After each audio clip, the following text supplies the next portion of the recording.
কোনো মুসলমানের কাছে যদি কোরবানির 3 দিন 10ই জিলহজ, 11ই জিলহজ, 12ই জিলহজ, মানে কোরবানি যেদিন হয় এটারই কয় 10ই জিলহজ। কোরবানি যেদিন হয় এটারে কি কয়?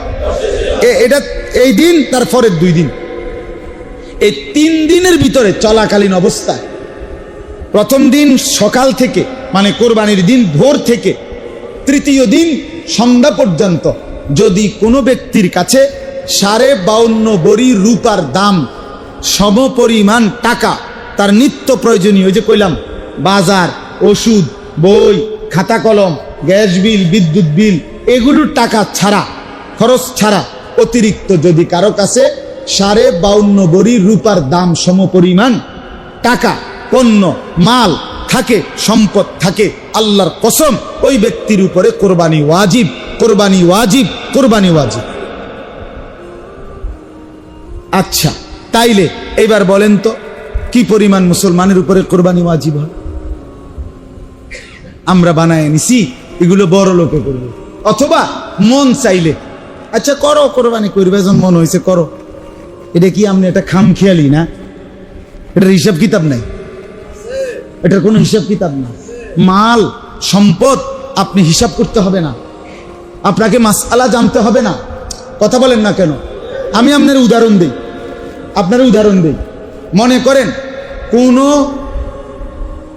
ছেলে সৌদি আরব বা যেখানেই থাকুক, বিদেশ থাকে, তো সে প্রত্যেক মাসেই বা 2 মাস পর পরেই বাড়িতে বাপমার জন্য কখনো 30,000 কখনো 20,000 টাকা পাঠায় ছেলেটা।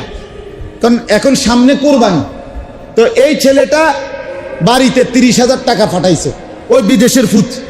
পাঠানোর পরে এখন এই 30,000 টাকা দিয়া বাপমার নামে 2 শরিক কোরবানি দিছে।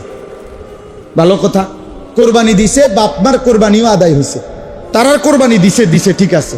কিন্তু এই ছেলেটা, যে ছেলেটা বিদেশে আছে যে 2 বছর 3 বছর ধরে, তার কাছে 52.5 ভরি রূপার দাম হইল সর্বোচ্চ যদি 1,000 টাকা বড়ি হয় তাহলে 52,500, আর কখনো কখনো 1200-1300 টাকাও রূপার বড়ি হয়, আবার কমেও 700-800 টাকাও হয়। আমি ধরে নিলাম 60,000, ধরে নিলাম কয় হাজার, চূড়ান্ত একবারে নিখুঁত সংখ্যাটা আপনি দোকান থেকে জেনে নিতে পারবে, 60,000 টাকা।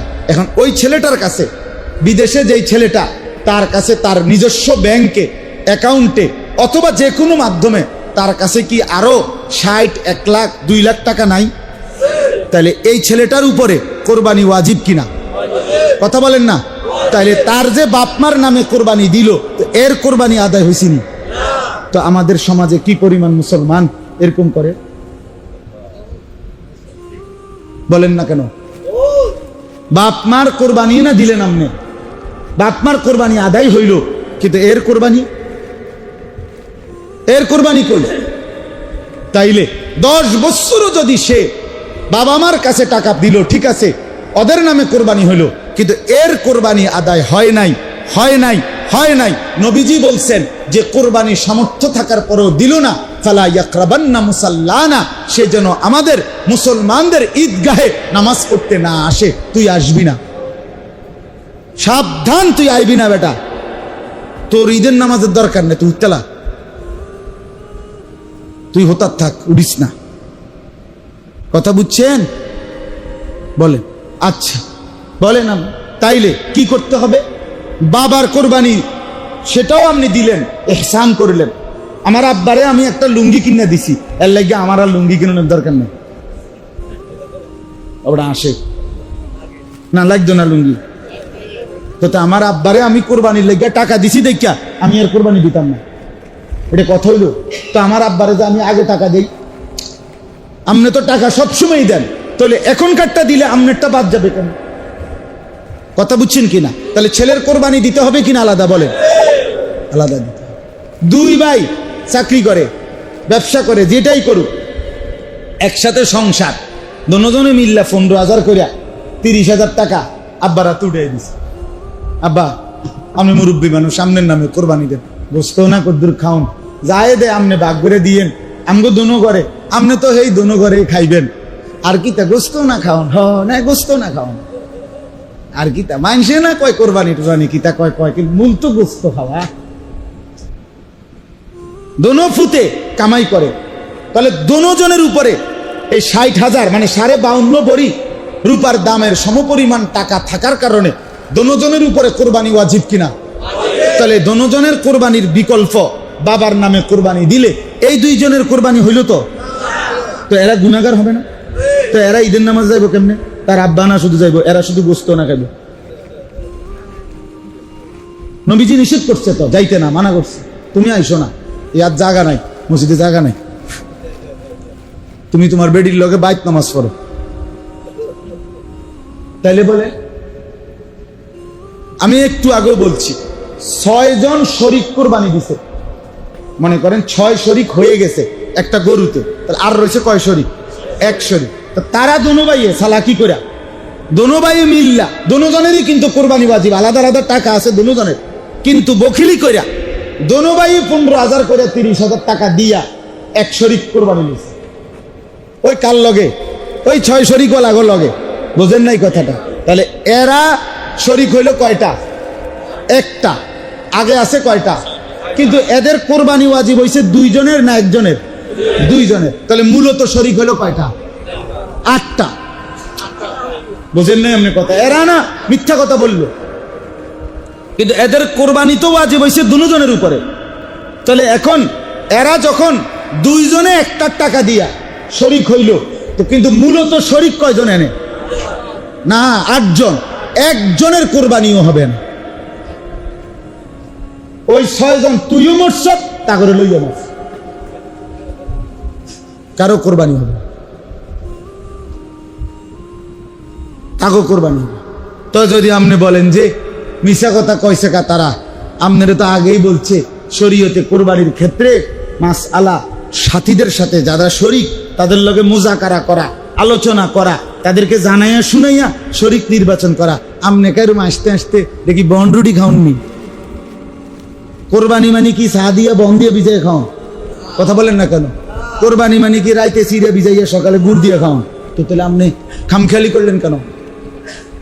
শেষ কথা, অতএব আপনাদের কাছে আমার মেহেরবানি করে আমি সচেতনতার জন্য এতগুলো কথা বললাম, সব মিলাইয়া বিস্তারিত ব্যাখ্যা আপনারা আরো ওলামায়ে কেরামের কাছ থেকে জেনে নিন।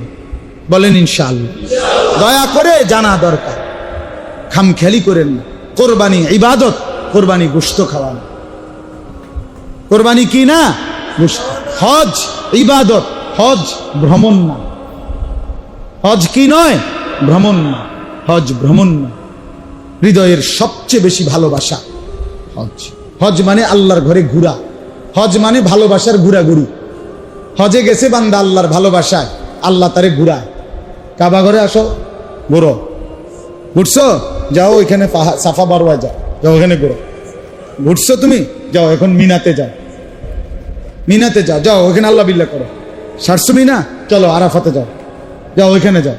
ওইখানে গেছে, আরাফাত থেকে সন্ধ্যা হয়েছে, একটু শরীরে মানে এতক্ষণ পরিশ্রম করল, আরে না, আসো হাঁটো মুজদালিফা আসো, মুজদালিফার থেকে আবার মিনা আসো, মিনা থেকে আবার কাবা আসো। মানে শুধু তারে ঘুরাচ্ছে, তারে শুধু কি করতেছে? ঘুরাইতেছে। আল্লাহ তাআলাকে যদি জিজ্ঞাসা করেন, বান্দা বলে আল্লাহ আইলাম হজ করতে, আপনি দিকে না আড়াইতেন আছে, আপনি দিকে ঘুরান, ঘটনাটা কি?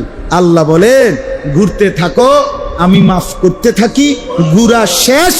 রাজা আকা ইয়াউমিন ওয়ালাদাতহু উম্মুহ, মায়ের পেট থেকে নতুন বাচ্চা যেমন নিষ্পাপ, তোমারও বাইর করব নিষ্পাপ।